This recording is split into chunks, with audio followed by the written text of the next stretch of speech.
अस्सलाम वालेकुम दोस्तों, कैसे हैं आप सब। मैं ज़मीना फ़याज़ एक बार फिर आपके साथ मैं शुरू कर रही हूँ होशबा बैन तारीख पार्ट 10।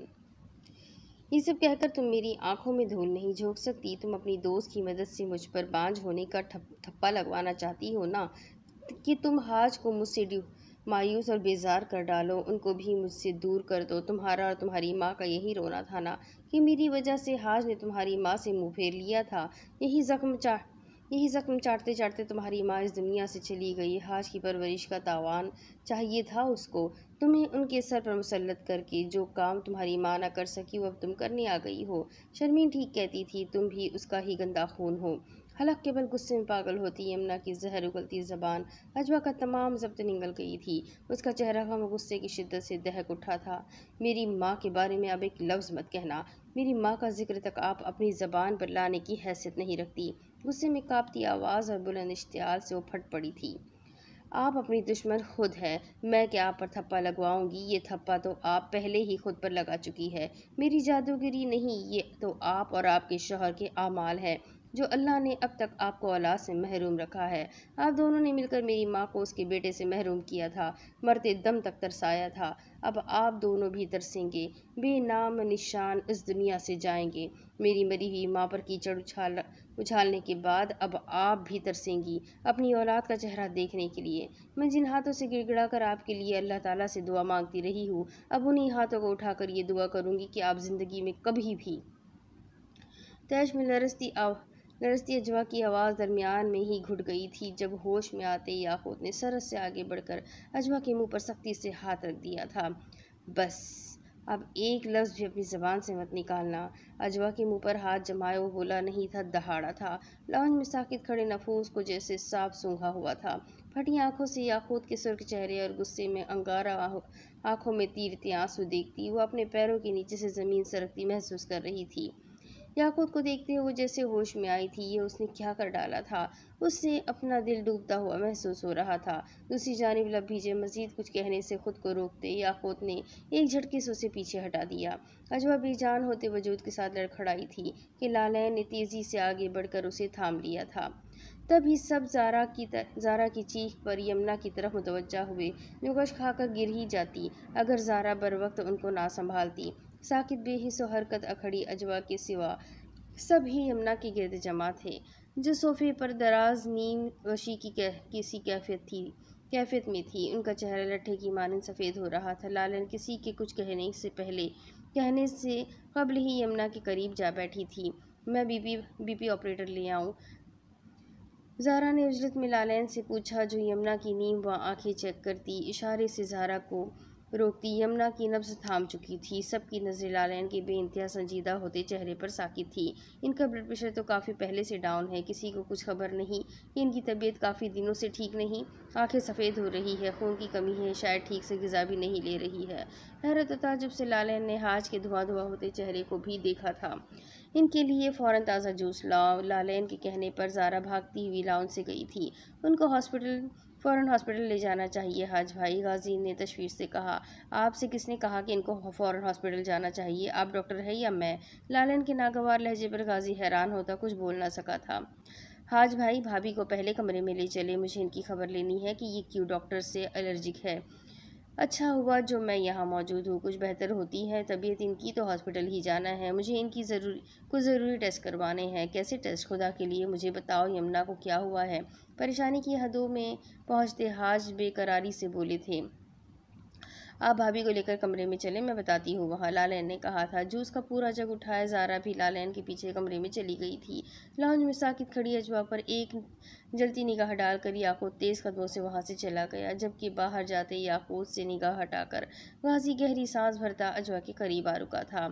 वो भी गुस्से में है अजवा, वरना यहाँ जो कुछ हुआ वो सब देखना सुनना उसने भी है। देखा सुना उसने भी है। तुम प्लीज़ उसकी किसी बात को। गाजी बात अधूरी छोड़ता बस उसे देख कर रह गया, जो अनसुनी किए सन्नाटे में गहरी सोफे पर बैठ गई थी। जूस का गिलास भरकर लालैन के हवाले करती ज़ारा की नज़रें यमुना पर थी, जो बैकग्राउंड से टेक लगाए मुकम्मल होश हवास में थी, मगर नकाहज़दा और बहुत निढाल दिखाई दे रही थी। ठीक है ज़ारा, अब तुम जाओ और दरवाज़ा बंद करते हुए जाना। लालन के कहने पर ज़ारा हैरान होती दरवाजे की सिमत बढ़ गई थी। लॉन्ज में आते हुए ज़ारा ने एक नज़र में ही भाप लिया कि अजवा बहुत सहमी हुई सी बैठी है। क्या हुआ है आपको? वो ठीक है। यज़दान का चेहरा फक था। ठीक है, जूस पीकर और बेहतर हो जाएगी, फिक्र मत करो, डॉक्टर हैं उनके पास। ज़ारा ने उसे तसल्ली दी। तुम यहाँ क्यों आ गई? आप ही के पास जाओ। गाजी ने ज़ारा को वापस कमरे की तरफ जाने का इशारा किया था। नहीं जा सकती क्योंकि लालन ने मुझे कमरे से बाहर जाने का कहा है। मगर हाज भाई तो कमरे में ही है, गाजी ने हैरत से कहा। अरे भाई, अब मुझे क्या पता, लालन को उन दोनों मियाँ बीवी से ही बात करनी होगी। ज़ारा को चिल्लाकर बोलती अजवा के पास जा बैठी, जो गुमसुम कैफियत में ही बैठी थी। अजवा, रिलैक्स रहो, आप ही ठीक है। यकीनन अपनी हर बात के लिए तुमसे शर्मिंदा होंगी। फिक्र मत करो, तुम्हारी वजह से कुछ गलत नहीं हुआ। ये अच्छा मौका मिल गया है, लालन सब संभाल लेगी। जिस मकसद से वो यहाँ आई है वो ज़रूर पूरा होगा। ज़ारा के धीमे लहजे पर अजवा ने बस एक नज़र से देखा मगर खामोश रही थी। तकरीबन आधे घंटे के बाद हाज कमरे से बाहर निकले थे। लाउंज की तरफ आते वो काफ़ी उजरत में और बदहवास से दिखाई दिए। गाजी, गाड़ी निकालो, हॉस्पिटल जाना है। उन्होंने गाजी को हिदायत दी, जो फ़ौरन ही तेज़ कदमों से लाउंज से निकल गया। ज़ारा, तुम जाकर यमुना को देखो और बाहर लेकर आओ, और हाँ, हमारे हॉस्पिटल से वापस आने तक अजवा के साथ ही रहना। ज़ारा को हिदायत देते हुए एक लम्हे के लिए अजवा की तरफ भी मुतवज्जा हुए, जैसे कुछ कहना चाहते हो, मगर फिर जाने क्या सोचकर खामोशी से लाउंज से निकलते चले गए। ज़ारा के कमरे में जाने के बाद बाहर आती लालन सीधी अजवा की तरफ आई थी। तुम ज़रा आओ मेरे साथ। अजवा का हाथ थामे लाउंज से निकलती सीढ़ियों के पास आकर रुक गई थी। मुबारक हो, तुम्हारी दुआएं कबूल हो गई है। भाभी को हॉस्पिटल ले जा रही हूँ। अभी के अभी सब टेस्ट करवा कर रिपोर्ट्स निकलवाऊंगी। इंशाअल्लाह खुशखबरी की तस्दीक के साथ उनको वापस भेजूंगी। लालन की धीमी आवाज़ सुनती वो तहीज़दा नज़र से उसे देखती रह गई। उसकी दुआएं यूँ मुस्तजाब होगी उसने सोचा भी नहीं था। अभी तुमने ये खबर को किसी को नहीं देनी है। मैंने हाज भाई को भी मना कर दिया है। और अब बिल्कुल नॉर्मल हो जाओ। तुम्हारी जगह कोई और होता तो उसका रद्द-ए-अमल भी इससे भी ज़्यादा शदीद होता जो तुम्हारा था। अब मैं जा रही हूँ, हॉस्पिटल से तुम्हें कॉल करूँगी। बात मुकम्मल करती लालन आगे बढ़ गई थी, जबकि वो तेज़ी से सीढ़ियाँ तय करती ऊपर अपने कमरे में चली आई थी सजदा शुक्र अदा करने। सीढ़ियाँ तय करता वो ऊपर पहुंचा था कि एकदम कमरे से बाहर आती अजवा ने उसके कदम रोक लिए थे। दूसरी जानिब याकूत के बेतासुर चेहरे और आंखों से झलकती सर्द महरी ने अजवा के दिल को धचका पहुंचाया था। उसकी सुर्ख सूजी आंखों और उतरे चेहरे से निगाह चुराता वो कतरा कर आगे बढ़ जाना चाहता था, मगर उसके मुकाबिल आती अजवा रास्ता रोक गई थी। याकूत, ऐसी अजनबियत से मत देखो मुझे, मैं बर्दाश्त नहीं कर पाऊंगी। नम आंखों से उसे देखती हुई लरजते लहजे में बोली थी, अपनी बहन के लिए तुम्हारी नफरत को मैं भी बर्दाश्त नहीं कर सका हूँ। अजवा की जानिब देखे बगैर वो सद लहजे में बोला था, मैं अपनी गलती को मानती हूँ। मैं बहुत शर्मिंदा हूँ कि तुम्हारी उम्मीदों पर पूरा ना उतर सकी। मुझे माफ़ कर दो। मैं जब्त खो बैठी थी। बार बार अपनी माँ की तजलील को चुपचाप सहना मेरे लिए मुश्किल हो गया था। मैं अपनी ज़ात तक सब कुछ बर्दाश्त कर गई, लेकिन मेरे लिए भी अपनी बहन की तजलील को सह जाना नामुमकिन है। तुम अच्छी तरह जानती हो कि तुम्हारी बात पत्थर पर लकीर साबित हो सकती है। तुम्हें मालूम है कि तुम्हारी एक बद्दुआ मेरी बहन की ज़िंदगी तबाह करने के लिए काफ़ी है, मगर तुमने फिर भी उनको बेऔलादी का दाना दिया, उनको हमेशा बेऔलाद रहने की बद्दुआ दी। तैश में भीजे लहजे के साथ बोलता वो उसके धुआं धुआं होते चेहरे को सुलगती नज़रों से देख रहा था।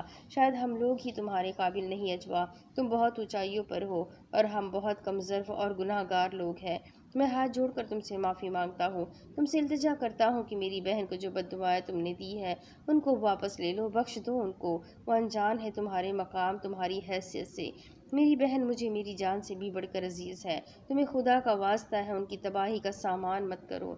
जिस कदर बद्दुआएं तुम्हें देनी है मुझे दे दो, मगर उनसे दूर रहो। साकित नज़रों से वो उसे देख रही थी, जो हाथ जोड़े शिद्दत ज़ब्त से सुर्ख होते चेहरे के साथ बोला था, और फिर उसके सामने से हटता तेज़ कदमों से अपने कमरे की सिमत बढ़ता चला गया। गंग खड़ी अजवा को अपना वजूद हवा में मौलिक होता महसूस हुआ। यूँ लग रहा था कि जैसे ना सर पर आसमान रहा है और ना ही पैरों तले ज़मीन। अपने बेजान वजूद को खींचती बमुश्किल खुद पर ज़ब्त के पहरे लगाती सीढ़ियों की सिमत बढ़ गई। नीचे मौजूद ज़ारा उसे पुकारती अपनी तरफ बुला रही थी। उसे यमुना और हाज की वापसी का इंतज़ार करना था। उसका रवा रवा दुआ मांग रहा था कि लालैन का एक एक लफ्ज़ सच हो जाए।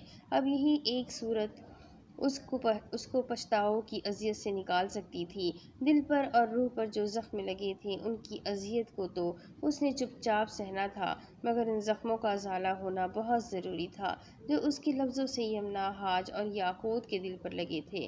गुनहगार तो वो खुद को गर्दानती थी। लालैन ने जो कहा था उसकी तस्दीक के साथ ही हाज और यमुना घर वापस आए थे।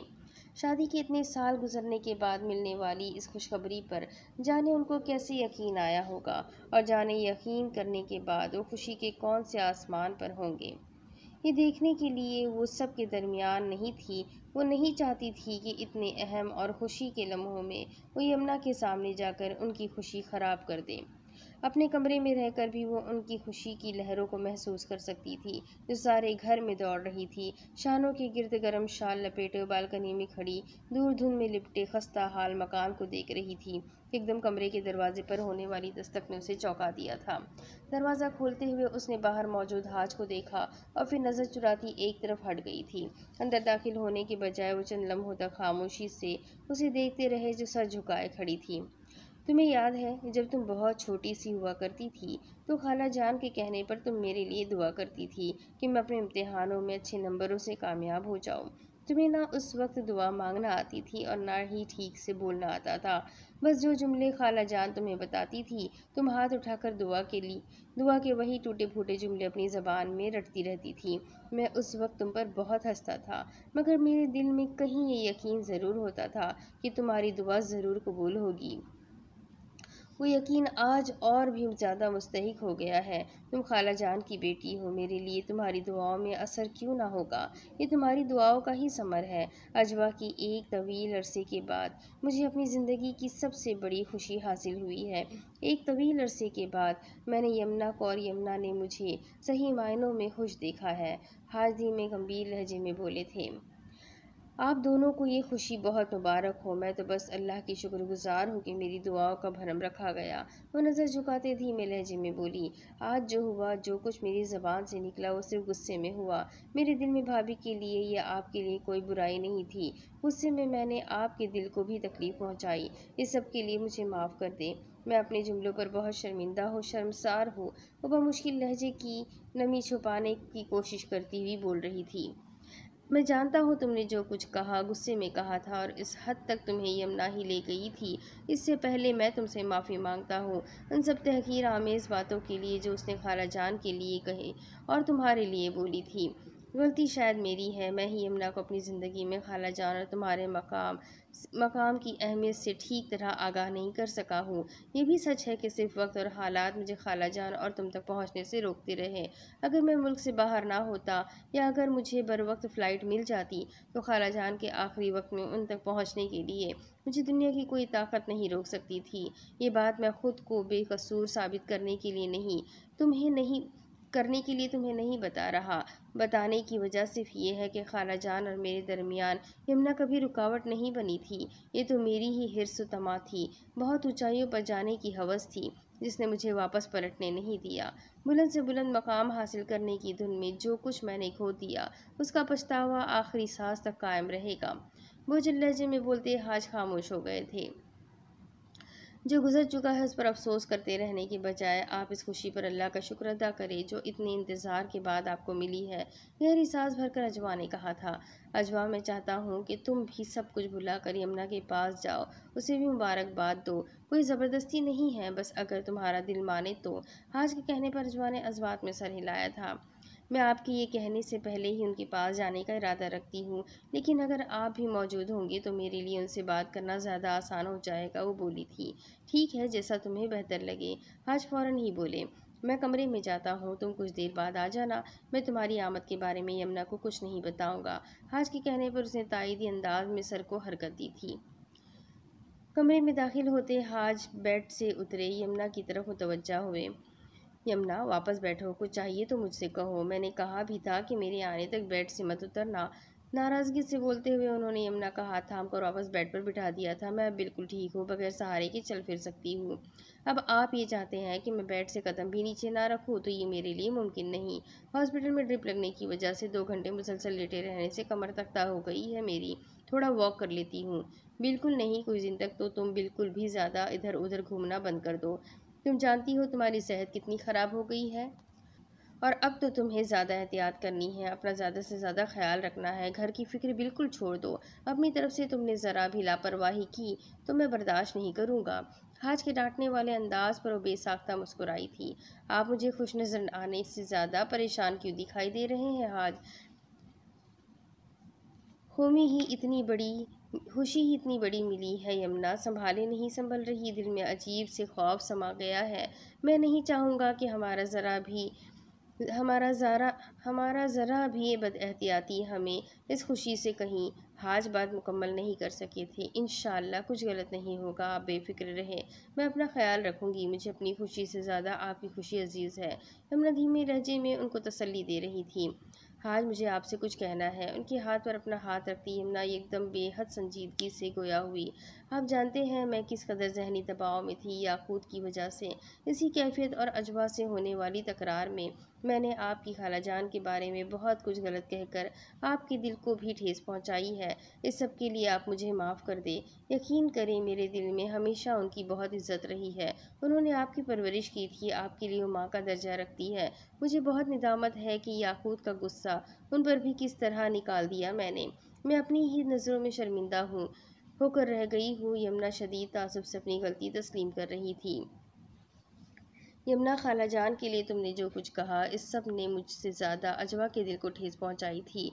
इस तकलीफ़ में अजवा तुम्हें वो सब कुछ कह गई जो उसे नहीं कहना चाहिए था। जिस तरह तुम निदामत महसूस कर रही हो, इसी तरह अब वो भी अपनी गलती पर बहुत नादिम है। तुम्हें अपनी गलती का एहसास हो गया, मेरे लिए यही काफ़ी है। मुझे तुमसे कोई शिकायत नहीं है। अजवा अगर चाहती थी कि तुम लालैन से बात कर लो तो सिर्फ इसलिए कि उसने मेरी और तुम्हारी औलाद से महरूमी को दिल से महसूस किया था। जहाँ तक बात याकूत की है, वो तुम्हारा भाई है। उससे इख्तिलाफ के लिए तुम उसे लड़ो झगड़ो, उस पर गुस्सा करो, मगर उसके गुस्से का निशाना अजवा को मत बनाओ। वो मेरी बहन है। तुम्हें वो याकूत के काबिल नहीं लगती तो कोई बात नहीं। मैं तुमसे वादा करता हूँ कि अजवा की तरफ से कोई पेशकदमी याकूत की जानिब नहीं होगी। मेरे एक बार कहने पर वो याकूत को पहचानेगी भी नहीं। इससे ज़्यादा मुझे उसकी इज़्ज़त नफ्स प्यारी है। जो कुछ आज हुआ उसके बाद, तुम्हारी मुखालिफत को जानने के बाद, वो तो मेरे कुछ बोले बगैर ही अपने कदम पीछे हटा लेगी। फिर भी मैं एहतियातन उससे इस सिलसिले में बात करके मोहतात कर दूंगा। फिलहाल तुम ये सब मसले खुद से दूर कर दो। तुम्हारी मर्ज़ी के बगैर कुछ नहीं होगा, ऐसा मैं नहीं होने दूंगा। तुम्हें डॉक्टर की हिदायत को बस याद रखना है, कोई डिप्रेशन नहीं लेना है। हाज के गहरे संजीदा लहजे और ताकीद पर वो सर हिलाती खामोश रह गई थी। तभी दरवाजे पर उभरती दस्तक ने दोनों को मुतवज्जा कर लिया। हाज उनके सामने से उठकर दरवाजे की सिमत बढ़ गए। उम्मीद के मुताबिक बाहर अजवा मौजूद थी। कुछ झिझकते हुए वो अंदर दाखिल हुई, जबकि उसे देखकर यमुना के तासुरात मजीद संजीदा हो गए थे। गहरी सांस भरकर वो धीरे धीरे कदम बढ़ाती बेड की सिमत बढ़ गई। ये आपकी अमानत मेरे पास थी। बोलते हुए अजवा ने शॉपर में छुपी कोई चीज़ यमुना की तरफ बढ़ाई। उलझी नज़रों से चंद लम्हे उसे देखने के बाद यमुना ने एक निगाह हाज पर डाली, और फिर उनके खामोश इशारे पर यमुना ने वो शॉपर अजवा से ले लिया था। ये क्या है? यमुना पूछे बगैर ना रह सकी थी। आप खुद ही देख लीजिए। अजवा के कहने पर यमुना ने एक बार फिर हाज को देखा और फिर शॉपर से बड़ा सा मखमली बॉक्स निकाल लिया। अजवा ने खुद ही आगे बढ़कर सुर्ख मखमली बॉक्स को उनके सामने खोल दिया। यमुना शिद्दत नज़रों से उस खूबसूरत जेवर को देख रही थी, जो बहुत ही दीदा जेब और दिलकश डिज़ाइन का था। ख़ास सोने की चमक दमक ही आंखों को खैरा करने के लिए काफ़ी थी। ये मैं जानती हूँ कि आपको ज़ेवरात ज़्यादा पसंद नहीं, मगर अम्मी ने ये बहुत मोहब्बत से आपके लिए बनवाया था।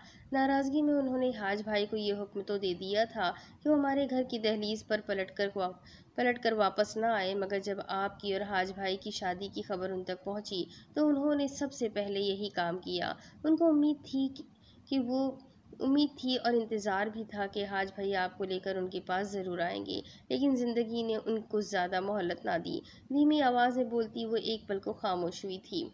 मैं आपकी ये अमानत किसी बहुत अच्छे मौके पर आपके हवाले करना चाहती थी, और इससे बढ़कर खुशी का मौका आपके लिए और हम सब के लिए भी कोई दूसरा नहीं हो सकता। भाभी, हो सके तो अपनी खुशियों के सदक़े ही मुझे माफ़ कर दीजिएगा। ये कैसी बात कह दी तुमने अजवा, ऐसा मत कहो। हर घर में ऊंच नीच और तकरार हो जाती है। तुम्हारी तरह तुम्हारी भाभी को भी इस बात का एहसास है कि जो हुआ अच्छा नहीं हुआ। तुम दोनों ही इन तल्ख बातों को भूल जाओ। गलतफहमियाँ और इख्तलाफात हो जाने से ताल्लुक तो ख़त्म नहीं हो जाते।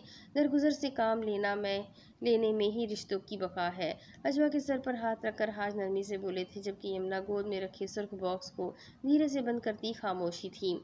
भाभी, आप मेरी तरफ से मुतमईन हो जाए। मैं जब तक इस घर में हूँ ना ऐसा कुछ करूँगी, ना होने दूंगी जिसमें आप खुश ना हो। आपकी मर्ज़ी के बगैर इस घर का कोई फ़ैसला नहीं हो सकता, ना ही मैं ऐसे किसी फ़ैसले में किसी का भी साथ दे सकती हूँ। ये मेरा आपसे वादा है। आप किसी भी बात के लिए परेशान ना होना। आप बस अपना ख्याल रखें। इतने तवील इंतज़ार के बाद आपको और हाज भाई को सब्र का फल मिल रहा है, बस ये याद रखें। अजवा, यही तो मैं इनको समझा रहा हूँ, मगर मुझे इनकी तरफ से यही खदशा है कि घर के इंतज़ामात की फ़िक्र में अपनी आदत से मजबूर होकर ये ख़ुद को बे बेआराम करती रहेंगी। तुमने हमारे लिए इस कदर दुआएं की हैं, अपनी इबादतों में हमारे लिए खुशियाँ मांगी है। तुम्हें हक़ है कि जहाँ ये बदएहतियाती करती नज़र आए तो बेझिझक इनको टोक दो। मैं 2-4 और मुलाजमाएँ घर के कामों के लिए रख लूँगा, मगर इनके पहरेदारी के लिए हर वक्त घर में नहीं रह सकता। अब ये काम मैं तुम्हें ही सौंप रहा हूँ। तुम्हारे सिवा कोई ये जिम्मेदारी नहीं निभा सकता। हाज के कतई लहजे पर अजवा ने यमुना को देखा, मगर वो हनूज सर झुकाए खामोश थी। यमुना की तरफ मत देखो, मेरी खातिर तुम्हें ये करना ही होगा, अगर तुम्हें मेरी खुशी अजीज़ है तो। हाज मजीद बोले थे, आप बेफिक्र रहें, मैं हूँ। हाँ भाभी, और घर का ख्याल मैं हूँ यहाँ भाभी, और घर का ख्याल रखने के लिए आपको मुलाजमाओं की भी फ़ौज घर में रखने की ज़रूरत नहीं, जो 2 है वही काफ़ी है। अजवा हल्की सी मुस्कुराहट के साथ बोली थी, मैं जाती हूँ, आप दोनों भी आराम करें। हॉस्पिटल में बहुत ज़्यादा वक्त लग गया था आप दोनों को। वापसी के लिए पलटती वो हाथ से मुखातिब थी, जबकि यमुना खामोशी और पुरसोच नज़रों से उसे हाज के हमरा दरवाजे के सिम जाता देखती रही थी। अब तुम्हें अंदाज़ा हो रहा है कि तुमने बहुत हिजरत का मुजाहरा कर डाला था। तुम्हें अजवा के साथ इतने जारहाना अंदाज में बात नहीं करनी चाहिए थी। सब कुछ तुम्हारे सामने था, मगर तुमने उसे शायद ये बावर करवा दिया कि हर चीज़ की जिम्मेदार सिर्फ वही है। वो गलत है। गाजी उससे मुखातिब था, जो गहरे संजीदा तासुरात के साथ उसे सुनता बिल्कुल खामोश था। मैं मानता हूँ गलत अजवा की तरफ से भी हुआ, मगर शुरुआत कहाँ से हुई? ज़रा ज़रा ज़ारा गवारा ज़ारा गवाह है हर सच की। वो हमसे पहले वहाँ मौजूद थी। हर बात से वो तुम्हें आगाह कर चुकी है। जिस तरह तुम आप ही के लिए उसके तल्ख जुमले बर्दाश्त नहीं कर सके थे, उसी तरह वो भी अपनी माँ के लिए आप ही की तौहीन आमेज़ जुमले बर्दाश्त नहीं कर सकी। और मैं तुम्हें एक बात बताऊं कि ये तकरार किसी और सूरत में भी होती, मगर होती ज़रूर। आप ही को किसी न किसी तरह अजवा से उलझना ही था। तुम्हारा गुस्सा उनको इसी तरह अजवा पर निकालना ही था।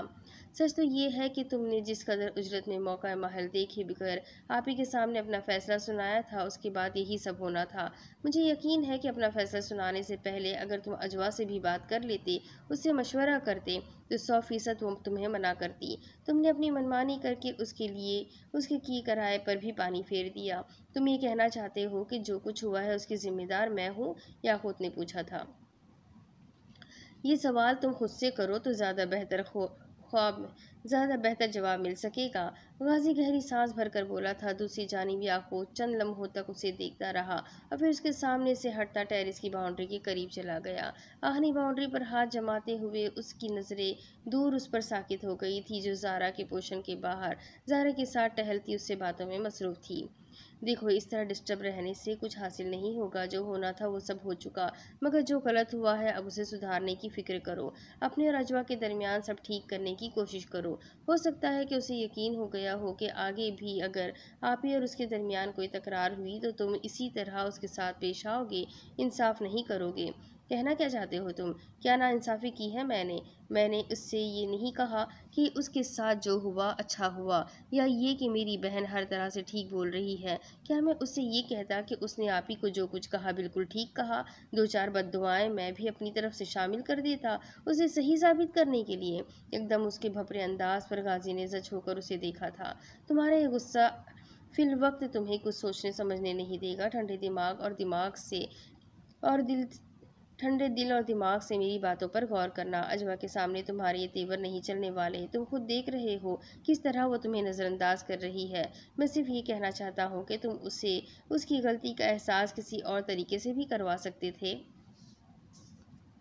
मगर गुस्से और जज्बात में आकर तुमने जो कुछ उसे कह दिया है, अब उसका रिजल्ट सबके सामने है। एहसास तो उससे फिर भी होना ही था। आखिर गई ना वो खुद आप ही के पास माफ़ी मांगने। पिछले एक हफ्ते से वो आप ही की जिम्मेदारियां खुद निभा रही है, उनका ख्याल रख रही है। आप ही का रवैया अब भी कोई पुरजोश नहीं उसके साथ, मगर सर्द महरी भी नहीं है। एक दिन इन दोनों के ताल्लुकात बहुत अच्छे भी हो जाएंगे, मगर जज्बात में आकर तुमने अजवा से बनी बनाई बात बिगाड़ ली है। और एक बात मैं तुम्हें लिख कर दे सकता हूँ, आप ही ने यूं ही पूरा घर उसके हवाले नहीं किया हुआ, यूं ही अजवा से उनकी बेजारी खत्म नहीं हुई। अजवा ने उनके सामने तुमसे दस्तबरदार होने की बात की है, उनको यकीन दिलाया है कि तुम्हारे किसी फैसले में वो शामिल नहीं।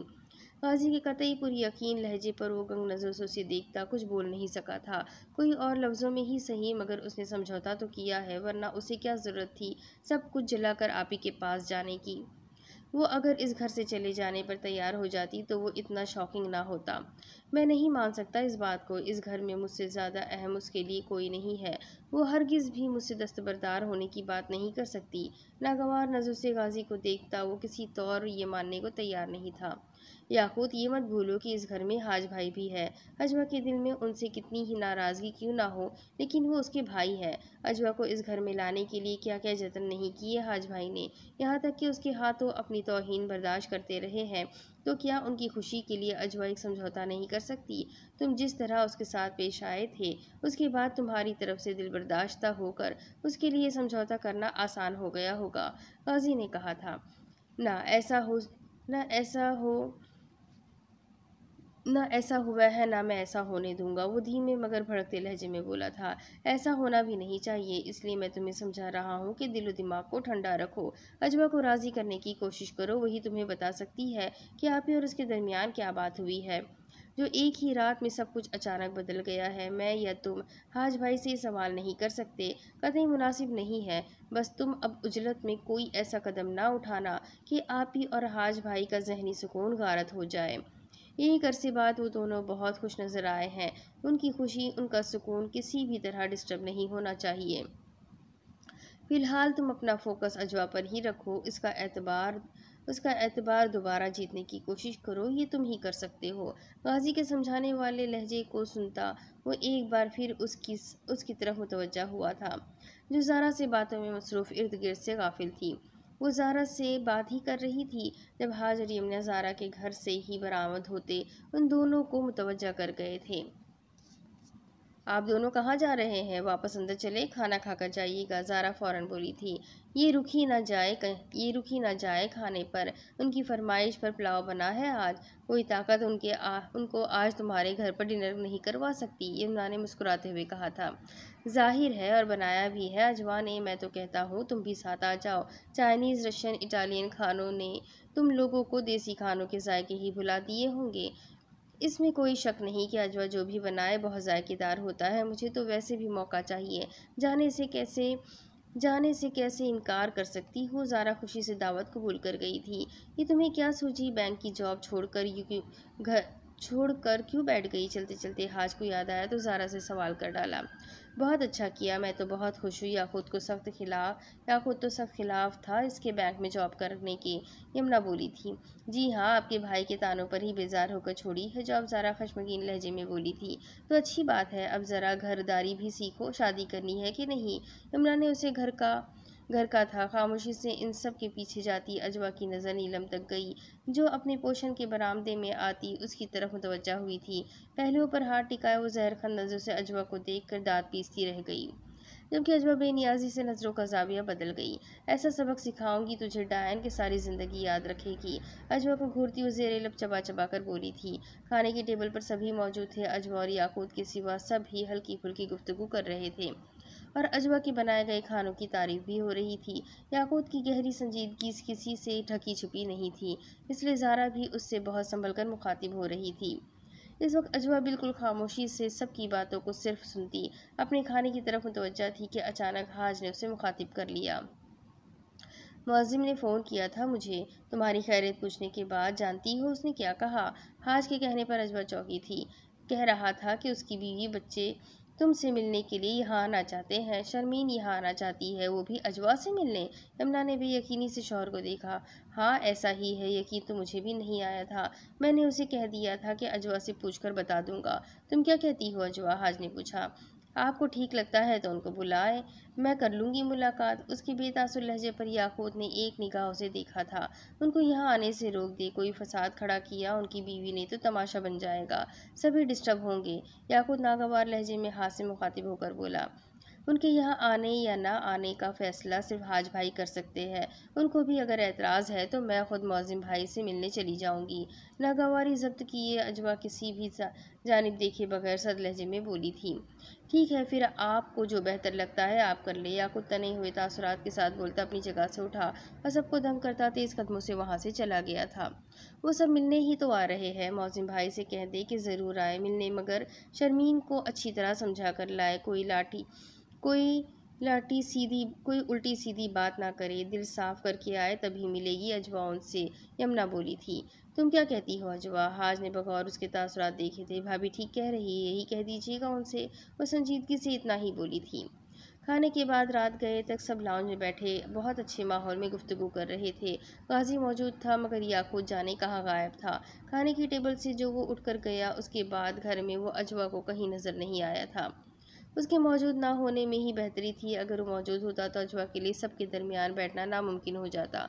बातों के दौरान हाज ने चाय की फरमाइश की तो वो उठकर किचन में चली आई। किचन के दूसरे दरवाजे से एकदम अंदर दाखिल होते याकूत को देखकर उसकी दिल की धड़कन रुकी थी, मगर अगले ही पल वो खुद पर ठहरी उसकी निगाहों से नज़र चुरा कर उसे नज़रअंदाज करती फ्रिज की सिमत बढ़ गई थी।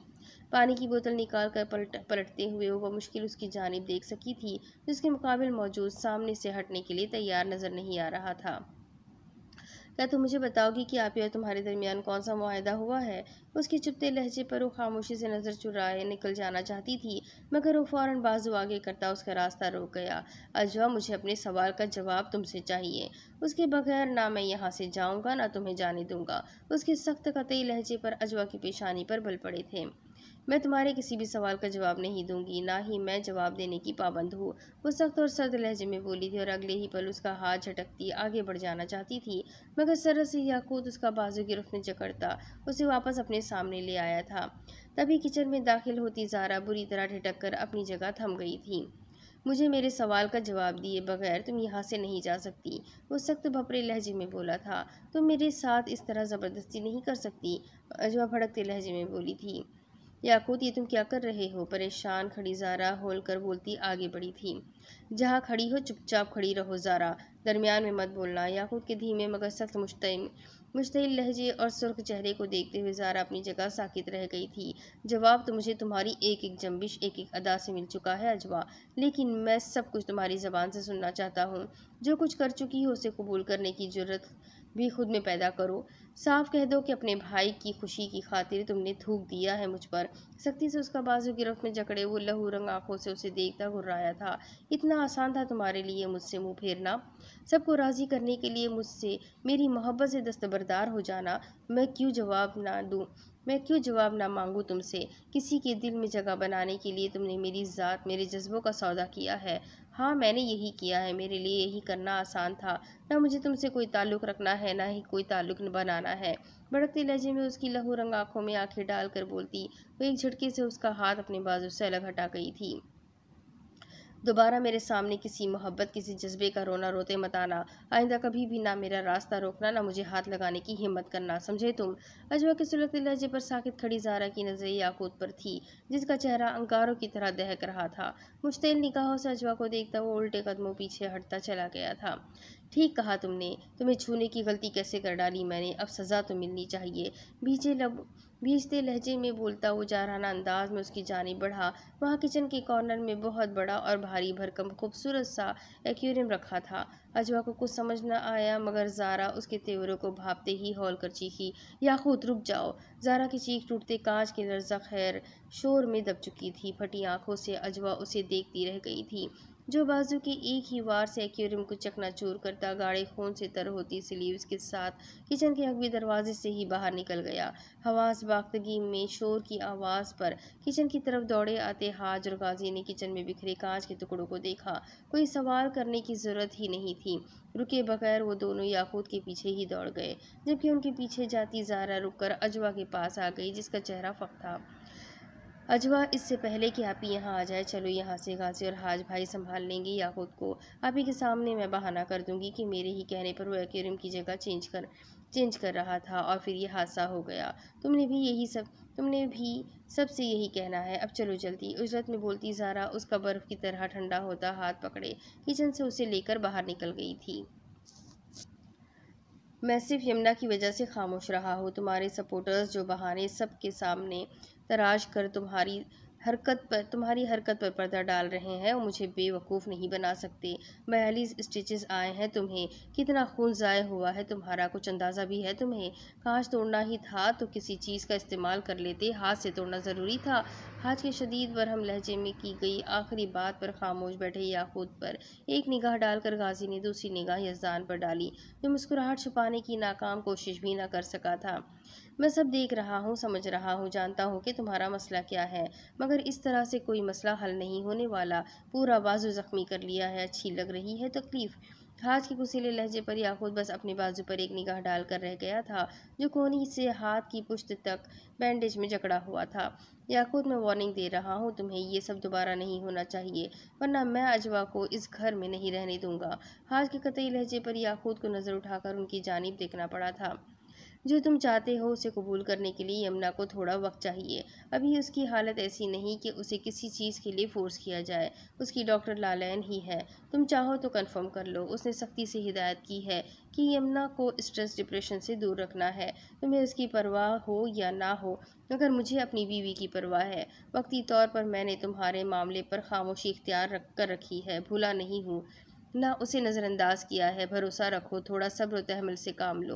तुमने अपना इरादा मेरे सामने बयान कर दिया है, अब ये मेरी जिम्मेदारी है कि उस पर कब अमल करना है और कब अमल करवाना है। मगर तुम मगर तब तक तुम अपने जारहाना तेवर काबू में रखो, वरना फिर नताइज के जिम्मेदार तुम खुद होंगे। मुझसे शिकवा मत करना। कतई और सख्त लहजे में बात मुकम्मल करके वो पलट कर जाते जाते रुककर गाजी और इज़दान की तरफ मुतवज्जा हुए थे। ख्याल रखना उसका। बेहतर होगा कि तुम दोनों में से कोई याकूत के कमरे में ही रहे। जी, मैं हूँ यहाँ। गाजी के कहने पर वो सर हिलाते कमरे से बाहर निकल गए थे। उसूलन आपको ही रहा रतजग्गा करके तीमारदारी करनी चाहिए। आप यारेगार है। याकूत भाई ने तो हाथ पर सफ़ेद कबूतर पाल लिया है, मैं काहे अपनी नींद कुर्बान करूँ। इज़ान बेड पर औंधा होता याकूत की नागवार नज़रों पर ढिठाई से मुस्कुराया था। याकूत, मैंने तुमसे पहले ही कह दिया था कि ऐसा कोई कदम ना उठाओ। वही बात हाज भाई भी तुम्हें समझा गए हैं। अब तुम्हें खुदा का वास्ता है, जो समझाया गया है उस पर अमल करना। अभी जिस तरह सब चल रहा है उसी तरह चलने दो। हाज भाई तुम्हारे साथ है, और क्या चाहिए तुम्हें? उनकी सपोर्ट ही काफ़ी है। गाजी के इल्तिजाई लहजे पर वो बस उसे देख कर रह गया था। मैं सोने से पहले आपकी बस ये खिदमत कर सकता हूँ कि आपको कॉफ़ी पेश कर दूँ। अभी लेकर आता हूँ, यज़दान एहसान करने वाले अंदाज में बोलता बेड से उठ गया। मेरे लिए भी बनाना कॉफ़ी। बाहर जाते यज़दान को आवाज़ लगाकर गाजी अपनी जगह से उठा था। रात काफ़ी हो गई है, मैं चेंज करके आता हूँ, तुम लेट जाओ, बैठे क्यों हो? दरवाजे की समत बढ़ता गाजी उसकी खामोशी और बेतवज्जही पर रुक गया था। कहाँ गुम हो, क्या सोच रहे हो? बैठ के करीब आते गाजी ने उसे मुतवज्जा किया था। क्या सोचना है अब मुझे? सब मुझे पूछने आ गए, बस एक उसका चेहरा ही नज़र नहीं आया जिसे जिसे सबसे पहले अपने लिए परेशान देखने की तौका थी मुझे। याकूत के शिकायती लहजे पर गाजी ने सच होकर उसे देखा था। याकूत, इतना तो समझ ही सकते हो तुम, सब कुछ ठीक करने के लिए अगर वक्ती तौर पर वो तुम्हें नज़रअंदाज कर रही है तो बर्दाश्त कर लो। उसके अपने और तुम्हारे मामले को हैंडल करने दो। मेरा तो मशवरा है कि तुम भी उसे नज़रअंदाज करने की आदत डाल लो, कम से कम आप ही के सामने मैं किसी की भी वजह से ना उसे नज़रअंदाज कर सकता हूँ, ना ही ये बर्दाश्त कर सकता हूँ कि वो मेरे लिए अजनबी बन जाए। मेरे लिए आसान नहीं है तुम्हारे मशवरे पर अमल करना, वो बिगड़े तेवरों के साथ बोला था। हाज भाई को मायूस करना आसान होगा तुम्हारे लिए। गाजी के सवाल पर वो खामोश रहा था। तुम्हारे गुस्से और उजरत ने खुदा न खास्ता अगर आप और हाज भाई को कोई नाकाबिल तलाफी नुकसान पहुंचा दिया तो सिवाय पछतावे के और कुछ हासिल नहीं होगा तुम्हें। कुछ था गाजी के लहजे में कि याकूत खामोशी से उसे बस देख कर रह गया था, जबकि गाजी मजीद कुछ बोले बगैर कमरे से निकल गया था। चेंज करके कमरे से निकलते गाजी के कदम फ़ोन पर आने वाली कॉल ने रोक लिए। साइड टेबल से फ़ोन उठाते हुए उसने हैरत से उस अनजान नंबर को देखा। रात के 2:30 बजे जाने ये कौन कॉल कर रहा था। कॉल रिसीव करने पर दूसरी जानिब चंद लम्हे खामोशी छाई रही थी। गाजी मैं लालैन। दूसरी जानिब से उभरती आवाज़ को सुनकर गाजी को हैरत का झटका लगा था। तुम यकीनन हैरान होंगे, लेकिन मुझे अजवा ने तुम्हारा कॉन्टेक्ट नंबर दिया था। लालैन रुके रुके लहजे में बोल रही थी। दोस्त है वो मेरी, मैं तुम्हारे हवाले से चाहते हुए भी उससे कुछ छुपा नहीं सकती थी।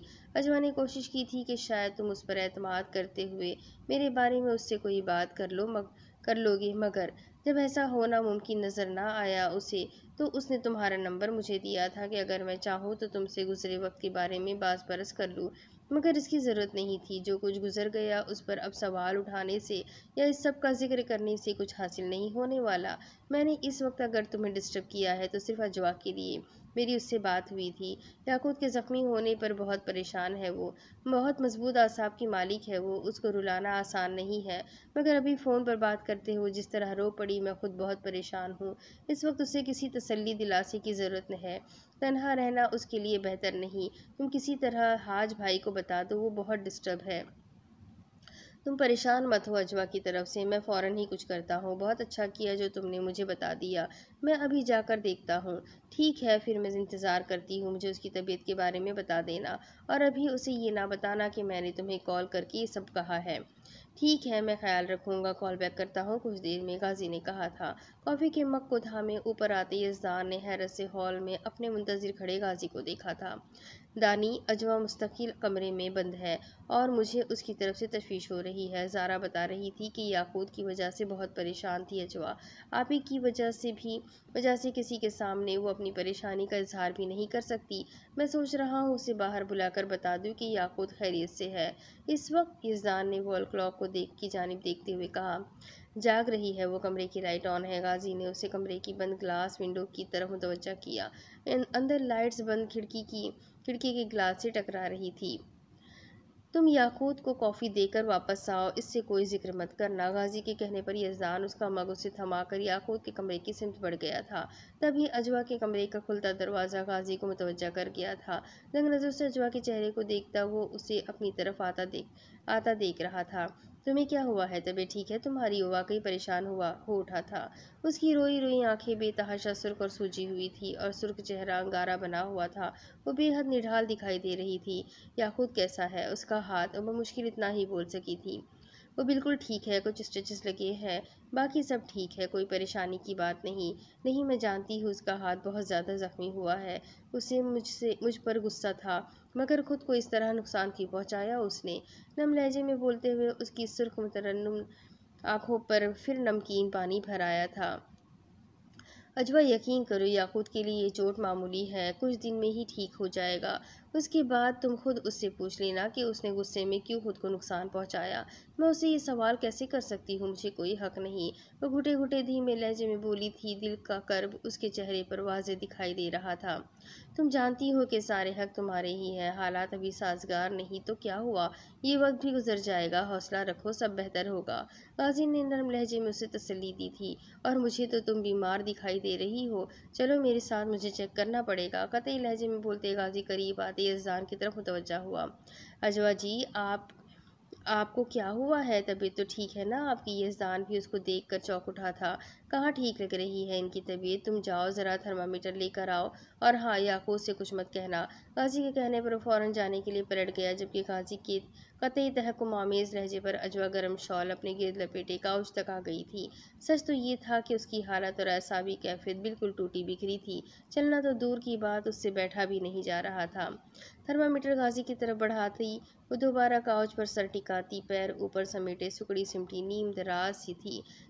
यज़दान तशवीश से उसकी बंद हुई जाती आंखों को देख रहा था, जबकि थर्मामीटर में टेम्परेचर चेक करता गाजी शिश्ता रह गया था। दानी 104 बुखार है। गाजी के बताने पर यज़दान के हवास गुम हुए थे। नहीं, मैं ठीक हूँ, इनको कुछ न बताना। नीम वो आंखें बमुश्किल खोले रखे वो सीधी हो बैठी थी। ठीक है, तुम उठो मत, आराम से बैठो, कोई दवा तो लेनी पड़ेगी ना। गाजी ने फ़ौरन ही उसकी बात मानते हुए धीरे से उसका सर वापस काउच से टिका दिया, जबकि वो दोबारा आंखें बंद किए गाफिल सी हो गई थी। अब क्या करेंगे?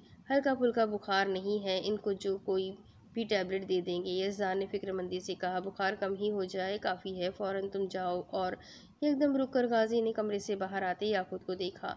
दूसरी जानिब काउच पर मौजूद अजवा पर नज़र पड़ते ही वो हैरान हुआ था। क्या हुआ है? उसने सवाली नज़र से गाजी और यज़दान को भी देखा था। इसे बुखार है 104, बोलते हुए गाजी ने थर्मामीटर उसकी तरफ बढ़ा दिया। मना कर रही है हाज भाई को बताने से। गाजी के मजीद बताने पर थर्मामीटर पर एक निगाह डालकर याकूत ने भी तशवीश भरी नज़रों से अजवा की बुखार की हिद्दत से अंगारा होते सुर्ख चेहरे को देखा था। बुखार के लिए जो टैबलेट्स है वो निकालता हूँ, फिर देखते हैं कौन सी इसे देनी है। गाजी बोला था और फिर यज़दान की तरफ मुतवज्जा हुआ। दानी नीम गर्म दूध का गिलास ले आओ तुम। गाजी की हिदायत पर यज़दान फ़ौरन से गया। अजवा, याकूत ने उसके सर पर हाथ रखकर पुकारा। उसकी खुली नींव व सुर्ख आंखों को देखते हुए याकूत के दिल को कुछ हुआ था। थोड़ी हिम्मत करके उठो, बुखार बहुत तेज़ है, वज़ू करना पड़ेगा। बोलते हुए याकूत ने उसका सर काउच के बाजू से अलग हटाया था। क्या बोल रहे हो तुम? उसकी हालत देखो, बैठा नहीं जा रहा, चलेगी कैसे? और तुम ले जा रहे हो वज़ू करवाने? गाजी ने एतराज़ किया था। वज़ू ज़रूरी है, टेम्परेचर कम होगा, तुम खुद देख लेना। अब जाकर टैबलेट ले आओ, याकूत ने कहा। तुम भी तोड़ फोड़ के बजाय वज़ू करके दिमाग की गर्मी कम कर लेते हो तो ये नौबत कर लेते होते तो ये नौबत ना आती अजवा पर। तुम्हारी टेंशन में तबीयत ख़राब हुई है इसकी। ये तो अब तक तुम्हें बहुत डिसेंट और ठंडे मिजाज का बंदा समझती रही होगी, अब पहली बार देख लिया जलवा तुम्हारा बेचारी ने। गाजी के घरकने पर याकूत उसे बस देख कर रह गया था। आ जाओ, सिर्फ सहारा देने के लिए हाथ पकड़ रहा हूँ, इसे सोच समझ कर बुरा भला कहना। अजवा की शॉल के ऊपर से उसकी कलाई थाम कर वो बोला। दूसरी जाने वो कुछ कहने की हालत में ही कहाँ थी। वह मुश्किल कदमों पर चलती हुई याकूत के पीछे पीछे उसके कमरे और फिर वॉशरूम की बेसिन तक पहुँच गई। फर्स्ट एड बॉक्स में जो भी मतलूबा टैबलेट्स थी वो सब निकाल कर गाजी ने लालैन को कॉल की। वो इंतज़ार में ही थी, इसीलिए तो कॉल रिसीव करने में ज़्यादा वक्त नहीं लगा। मेरे खुदा, इस कदर तबीयत ख़राब कर ली है इसने अपनी। उसकी तबीयत का सुनकर लालैन बेचैन हो उठी थी। तुम परेशान मत हो, जिसकी वजह से अजवा की तबीयत बिगड़ी है अब वो उसके पास ही है। अब उसे ठीक होने में ज़्यादा वक्त नहीं लगेगा, लेकिन फिर भी तुम उसके पास आकर उसे चेक कर लोगी तो अच्छा रहेगा, गाजी ने कहा। ठीक है, तुम मुझे टैबलेट्स बताओ जो मौजूद है घर में। लालैन के सवाल पर गाजी ने तमाम टैबलेट्स के नाम बता दिए और फिर लालैन की हिदायत के मुताबिक 3 टैबलेट्स अजवा के लिए अलग कर ली थी। वज़ू मुकम्मल करके वॉशरूम से बाहर निकली, जहाँ याकूत उसका मुंतज़िर था। इसी तरह अजवा की कलाई थामे वो उसे काउच तक ले आया था। आधा गिलास सादा पानी चाहिए, गाजी से टैबलेट लेता वो बोला था। मेरे कमरे में है, सादा पानी लाता हूँ। गाजी उल्टे कदमों वापस गया। दूध का गिलास लेकर यज़दान हॉल में पहुंचा तो अजवा भीगे चेहरे के साथ आंखें बंद किए उसी पोजीशन में बैठी नजर आई, जबकि सोफे पर बैठा याकूत पानी का गिलास थामे ज़ेरे लब कुछ पढ़ने में मसरूफ़ था। अजवा, ये पानी 3 घूंट में पी जाओ। याकूत की नरम आवाज़ पर उसे फिर आंखें खोलनी पड़ी थी। याकूत की हिदायत पर वो धीरे धीरे पानी के घूंट पीने लगी थी। अजवा जी, मैं हूँ यहाँ आपकी तीमारदारी के लिए, अब आराम से सो जाए, अब आप मेरी जिम्मेदारी है। काउच के दूसरे सिरे पर बैठे यज़दान ने तसल्ली दी थी।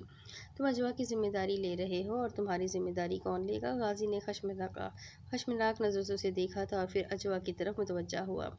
अजवा जी, अल्लाह का नाम लेकर खा लीजिए, ये टैबलेट्स हमारे गाजी भाई कमाल के नीम हकीम हैं, सुबह तक बुखार का नामो निशान भी बाकी नहीं रहेगा। फैज़ान ने दूध का गिलास अजवा की तरफ बढ़ाया था।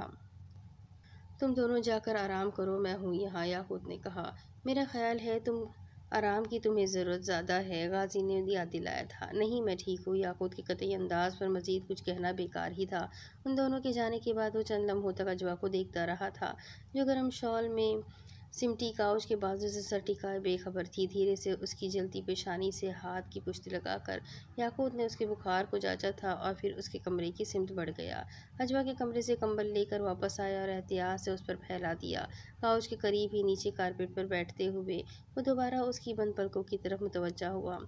किसी गहरे इसरार की पहरेदारी करती उसकी बंद पलकों के पीछे कायनात जाग रही थी, मगर वो खुद नींद की सुनहरी आगोश में सो चुकी थी। एकदम अपनी महवियत पर नादिम होता वो नज़रों का जाविया बदलता रुख मोड़ गया था। सुर की पुश्त काउच के किनारे से टिकाकर सर की पुश्त काउच के किनारे से टिकाकर उसने सीने पर हाथ बांध लिए थे। हॉल में फैंसी लाइट्स की रोशनी उसे डिस्टर्ब कर रही थी। ज़रा नज़र फेर कर उसने अपने करीब ही अजवा की गर्म शॉल का कुछ हिस्सा लटकते देखा और फिर उसे ही अपने चेहरे पर डालकर इत्मीनान से पैर पर पैर रखकर बाजू सीने पर बांध लिए थे। गर्म शॉल से उठती धीमी धीमी मिले जुले फूलों जैसी महक आहिस्ता आहिस्ता बढ़ने लगी थी। शॉल के अंदर खामोशी और तारीकी गहरी होती जा रही थी। अजवा की मध्यम सांसों के ज़ेरो बम भी अब उसे सुनाई नहीं दे रहे थे। गहरी तारीकी को चीरती रोशनी की लकीर धीरे धीरे फैलने लगी थी। रोशनी में एक मंजर वाज़ेह होता जा रहा था, मगर धुंध में लिपटा किसी घर का सहन था जिसमें रखे तख्त पर कोई मौजूद बातें कर रहा था। बातों की आवाज़ें वाज़ेह तौर पर सुनाई देने लगी थी। मैं कुछ नहीं जानती, बस मुझे शाह साहब से मिलना है। जब वो बाबा साहब से मिल सकते हैं, नाना जान से मिल सकते हैं, तो मुझसे क्यों नहीं? अजवा, तुम बड़ों की बराबरी करने पर क्यों तुली रहती हो? बच्ची हो, बच्चों की तरह अपनी हद में रहो। बाबा साहब के मेहमानों से तुम्हारा क्या लेना देना? तुम उनसे कुरान पढ़ने जाती हो या उनके मामलात पर नज़र रखने? अब्बा जान ने सख्ती से तुम्हें मना किया था कि शाह साहब का जिक्र भी अपनी ज़बान पर मत लाना। माँ के घरकने पर वो एक पल को खामोश हो गई थी। और मेरे सामने जो उनका जिक्र होता है, जिस जुमेरात को शाह साहब ने आना होता है, मुझे तो अब खुद ही पता चल जाता है। उस शाम को मैं ही बीजान के साथ कितने सारे चिराग रोशन करती हूँ, पूरे बागीचे की सफाई करती हूँ, सब तरफ लुभान की धुनी देती हूँ। इतनी तैयारियाँ होती हैं उनकी आमद के दिन। बीजान तो उनके सामने भी नहीं जाती होंगी। आपकी तरह ही है वो भी, दीवारों से भी पर्दा करती हैं, मगर मुझे बाबा साहब और नाना जान की तरह शाह साहब से मिलना है। तुम जिद नहीं छोड़ोगी? बीजान के सामने ये सब कहो, रुई की तरह धुनक कर रख देंगी तुम्हें। और बाबा साहब को खबर हो गई तुम्हारे इरादों की तो पढ़ाना छोड़ देंगे तुम्हें। 12 साल की होने वाली हो, जिस मकसद से बाबा साहब के पास जाती हो उसकी फ़िक्र करो। इस उम्र में तो तुम्हें अब तक 3-4 बार कुरान मुकम्मल पढ़ लेना चाहिए था, और तुम अभी तक 8वें सिपारे पर अटकी हो। कितनी शर्म की बात है। अब खामोश रहकर पढ़ो, मुझे कपड़े सीने दो। मशीन की घर घर आवाज़ को सुनती हुई बेजारी से कुछ देर तक चुपचाप बैठी रही थी। हो गया है मुकम्मल स्कूल का काम, मैं जा रही हूँ। बाबा साहब की तरफ जल्दी बुलाया था आज भी जान ने। दुकान पर अपने नाना जान को बताकर जाना, और ख़बरदार जो तुमने अपनी ज़िद का इजहार भी जान के सामने किया। पीछे से आती माँ की ताकीद भरी आवाज़ पर उसने कान नहीं धरे थे। उसे अंदाज़ा हो गया था कि जो करना है उसे खुद ही करना है। बाबा साहब की तरफ पढ़ने के लिए जाते हुए उसे 6 माह हो चुके थे। इस तमाम अरसे में उसके कानों में जितनी बार भी शाह साहब का जिक्र पहुंचा, उसका तजस्सुस बढ़ता रहा। जिस तरह उनके इस्तकबाल की तैयारियां होती थी, इस सब को देख कर शाह साहब को देखने का इश्तियाक भी बढ़ जाता था। ये और बात कि जब जब उनकी ज़बान पर शाह साहब का जिक्र आया, माँ और नाना जान ने उसे सख्ती से टोक दिया। शाह साहब कौन हैं? किस वक्त आते हैं? किस वक्त जाते हैं? कैसे नजर आते हैं? बहुत कोशिशों के बावजूद भी इन सब सवालों के जवाब उसे ना मिल सके थे।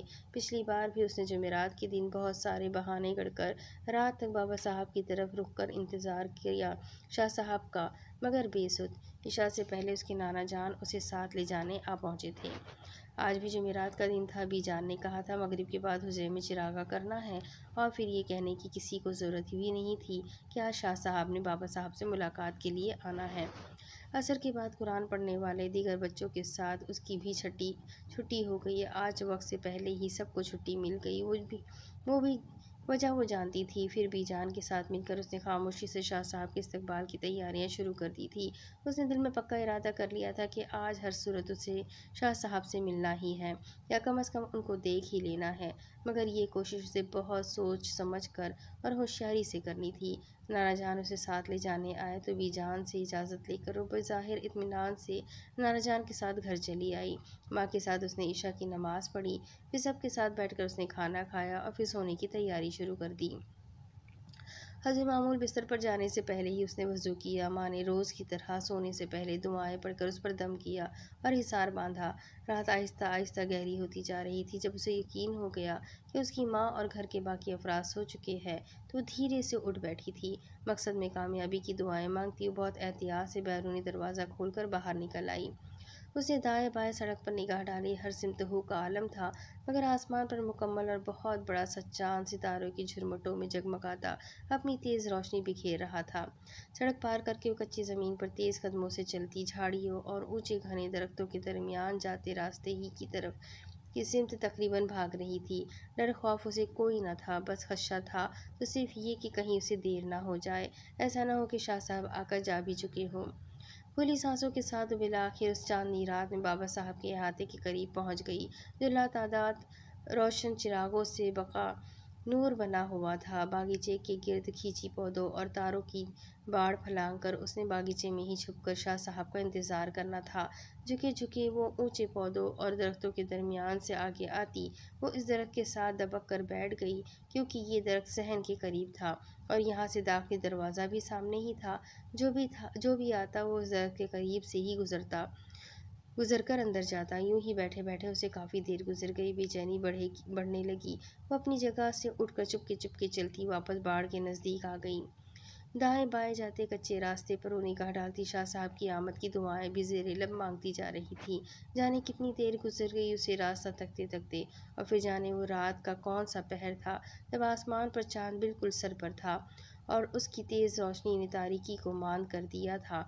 दाएं जानिब बहुत दूर उसे कुछ हलचल होती दिखाई दी। दूर से बुलंद होती बेशुमार घंटियों की आवाज़ उसे हैरान कर गई। उसके साथ ही उसकी आंखें हैरत से फैल गई। वो दो सफ़ेद घोड़ों में चलती बग्घी थी। बड़क रफ्तारी से दौड़े आते उन घोड़ों के टापों की ज़रा भी कोई आवाज़ न थी। घंटियों की धीमी धीमी कानों में रस घोलती आवाज़ों के सिवा माहौल के सुकूत में कोई आवाज़ मुखिल नहीं हो रही थी।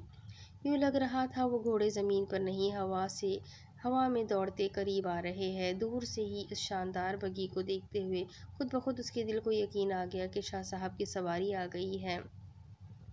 उसका दिल खुशी से फूले न समा रहा था। धड़कते दिल को संभालती वो तेज़ी से वापस उस दरख्त की सिमत बढ़ी। लेकिन एक काम बेइख्तियारी में उसने ये किया कि बीजान के पसंदीदा गुलाब के फूलों में से एक बड़ा सा खिला खिला गुलाब उसने नाजुक सी टहनी समेत तोड़ लिया। हालांकि उसका इरादा ये नहीं था कि वो शाह साहब के सामने आएगी, उसे तो बस छुप कर शाह साहब को देखना था। दरख्त की आड़ में दुबक कर बैठने के बजाय वो उसके चौड़े तने से लगी खड़ी रही। उसने ज़रा जो झाँका, अहाते के खुले दरवाजे से कुछ लोग अंदर आ रहे थे। वो सब सफ़ेद लिबादों में, सफ़ेद चादरों में खुद को ढांपे 12-12 फुट से भी ज़्यादा ऊंचे ऊंचे कद वाले थे। उसके लिए यहाँ ऐसे हैरत अंगेज़ बुलंद कामत के मेहमानों की आमद अब कोई हैरत का बास नहीं थी। बस पहली बार बाबा साहब से मिलने आने वाले एक ऐसे ही मेहमान को देखकर खौफज़दा हुई थी। फिर बाद में उसके लिए ये तो मामूल की बात बन गई थी। इनमें से अक्सर मेहमान तो इतने नूरानी शक्ल सूरत वाले होते कि उसका दिल चाहता कि बस उनको देखती ही रहे। ऐसे मेहमानों से भला कौन डरता? उसके साथ पढ़ने वाले बाकी बच्चे भी तो नहीं डरते थे। वो सब मेहमान अब करीब आते जा रहे थे। इन सब में शाह साहब को पहचानना उसके लिए मुश्किल नहीं था। वो सबसे आगे थे। सिर्फ उनके ही सर और शानों पर सुर्ख रेशमी चादर थी, जिसमें से सिर्फ उनकी बहुत लंबी सी सियाह दाढ़ी ही दिखाई दे सकती थी। उनके हाथ में मौजूद तस्बीह उनके घुटनों से नीचे तक की लंबाई रखती थी।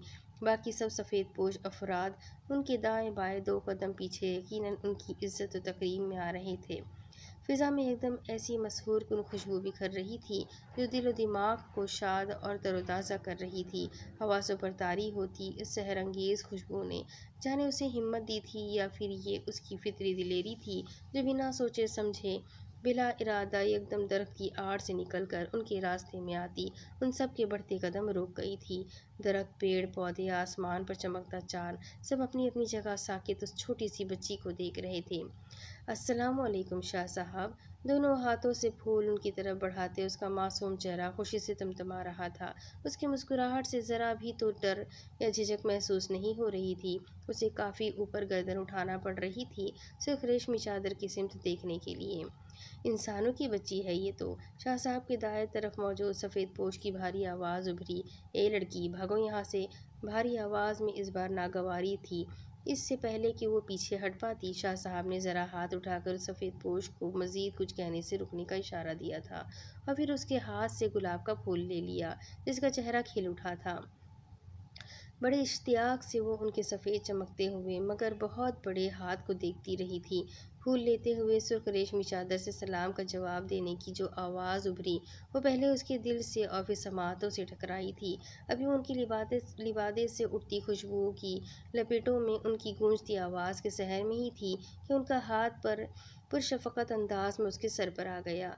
यूँ लगा रुई का बड़ा नर्म सा गदाज गोला उसके सर पर फिर गया हो, मगर उसकी हिद्दत से सर और पेशानी एक पल को दहक सी उठी। हाथ उसके सर पर फेरने के बाद उन्होंने वो हाथ उसके सामने किया। बड़ी सी सफ़ेद हथेली पर चादर रेवड़ियों के दाने रखे पर चार चार रेवड़ियों के दाने रखे थे। इन सफ़ेद मोतियों जैसी रेवड़ियों से एक मअतर खुशबू उठ रही थी, और वो ऐसी खुश रंग सी थी कि उसने पहले कभी ऐसी रेवड़ियाँ ना देखी थी, ना ही उनकी खुशबू ऐसी इश्तिहा अंगेज़ पहले कभी लगी। सर उठाकर उसने सुर्ख चादर को देखा और फिर झिझकते हुए चारों रेवड़ियों के दाने उठा लिए थे। अब जाओ। इस बार भारी गूंजदार आवाज़ में कुछ ऐसा तहकुमामेज़ तासुर था कि वो तेज़ी से सर झुकाए अहाते के छोटे से लकड़ी के दरवाजे की सिन बढ़ती चली गई। दिल में खुशी के लड्डू फूट रहे थे। दिल चाहा कि पलट कर देखे, मगर शाह साहब की नाराज़गी के डर से वो ऐसा ना कर सकी। बाबा साहब के अहाते से बाहर निकलते ही उसने बेसब्री से एक रेवड़ी का दाना मुंह में रखा। ऐसा खुशकुन जायका था कि दूसरा दाना खाने में भी उसे देर नहीं लगाई। मुंह में घुली जाती इन शहद जैसी रेवड़ियों का जायका बिल्कुल भी वैसा नहीं था जो आज से पहले तक उसने खाई थी। अंदर बाहर की दुनिया बदलने लगी थी। ऐसा लग रहा था वो ज़मीन पर नहीं, पानी पर चल रही है। दाएं बाएं बिखरी झाड़ियों और दरख्तों के गिर्द हज़ारों बल्कि लातादाद टिमटिमाते जुगनुओं ने अजीब समा बांध दिया था। चलते चलते उसने सर उठाकर देखा। मुतहिर रह गई। जुगनुओं का एक बड़ा सा काफिला उसके साथ साइबान की तरह चला जा रहा था। झाड़ियाँ दरख्त सब जुगनुओं से अटे पीछे रह गए, मगर सर पर साया फिगन जुगनुओं का ये काफिला उसके साथ साथ घर के दरवाजे तक गया। हालांकि उसका दिल नहीं चाहता था, मगर उससे इस टिमटिमाते काफिले को अलविदा तो कहना ही था। आखिरी निगाह उसने रोशनियां बिखेरती लातादाद जुगनुओं पर डाली और फिर आहिस्तगी से दरवाज़ा बंद करके जंजीर चढ़ा दी थी। दबे कदमों वो सहन अबूर करती कमरे में पहुंची तो फर्शी बिस्तर पर उसे अपनी माँ सोती हुई नजर आई। ये गनीमत जानकर वो धीरे से उनके बराबर में अपनी जगह पर लेट गई। नींद का उसे इंतज़ार भी नहीं था। वो तो इस खुशी को महसूस करते रहना चाहती थी जो संभाले नहीं संभल रही थी। ज़बान पर अब तक खुश जायका रेवड़ियों की मिठास मौजूद थी। शाह साहब के लिबादे से उठती मसरूर कुन खुशबुएं अभी तक दिमाग में रची बसी थी। वो खुश थी, बहुत ज़्यादा खुश थी। वो अगर आज हिम्मत ना करती तो शाह साहब से मिलने की हसरत उसके दिल में ही रह जाती। शाह साहब भी तो यकीनन उससे मिलकर बहुत खुश थे, इसीलिए तो उन्होंने उसे रेवड़ियाँ दी थी। खुशी से निहाल वो जाने कब नींद की सुनहरी वादियों में उतर गई थी, जहाँ जुगनू ही जुगनू थे और वो उनकी रोशनी में खुशी से उछल कूद कर रही थी।